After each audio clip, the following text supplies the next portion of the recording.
ఏ పంటను అడిగినా, ఏ పైరుని అడిగినా, ఏ రైతుని అడిగినా, ఆ రైతు పక్కనే ఉండే ఎద్దుని అడిగినా స్పష్టంగా చెప్తుంది వ్యవసాయాన్ని పండుగగా చేసింది ఎవరు అంటే.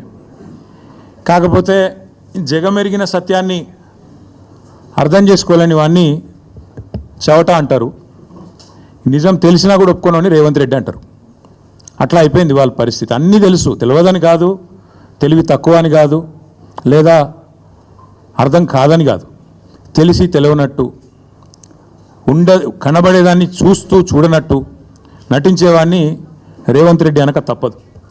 నిజానికి చెప్పాలంటే ఇందులో చర్చించుకోవడానికి కానీ ఛాలెంజ్లు విసురుకోవడానికి కానీ పెద్దగా ఏం లేదు. కానీ ముఖ్యమంత్రి గారు ముచ్చట పడుతున్నారు. నిన్న రంకెలు వేసినారు.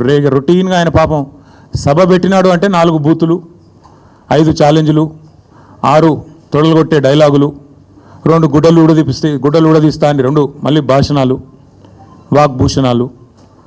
ఈ టైప్లో షరామామూలుగా గత 18 నెలలుగా టైంపాస్ కార్యక్రమం ఏదైతే నడుస్తుందో ముఖ్యమంత్రి ముచ్చటపడుతుండు. కాబట్టి ఇప్పుడైనా ఎప్పుడైనా ఎక్కడైనా మేము రెడీ చర్చకు. నిన్న ముఖ్యమంత్రి గారు పేరు తీసుకొని మరీ పిలిచిండు.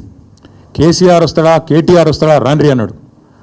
నీకు కేసీఆర్ అంత లేదు కానీ మేము చాలు నీకు, వస్తాం, మీరు ఎక్కడ పెడతారో పెట్టండి, వస్తాం.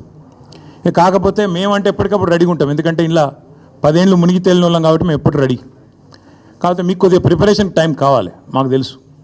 ఎందుకంటే మీ మంత్రులు గతంలో కూడా మేము శాసనసభలో మీరు ప్రతిపక్షంలో ఉన్నప్పుడు కూడా చర్చ పెడతామంటే మేము ప్రిపేర్ అయ్యి రాలేదండి అంటారు.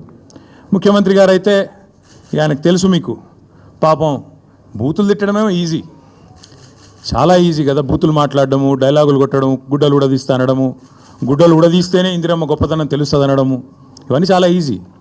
కానీ ముఖ్యమంత్రి గారికి నేను ఎందుకు 72 గంటలు టైం అంటున్నా అంటే, మళ్ళీ మీరు అక్కడికి చర్చకు వచ్చి బేసిన్లు బెండకాయలు అని చెప్పి ఆయనతో ఉన్న పరువు తీసుకుంటే తెలంగాణ ముఖ్యమంత్రి పరువు పోతుంది. ఇప్పటికే మీరు ఎంత సిగ్గుమాలిన వ్యక్తో ఇప్పటికే అందరికి అర్థమైపోయింది.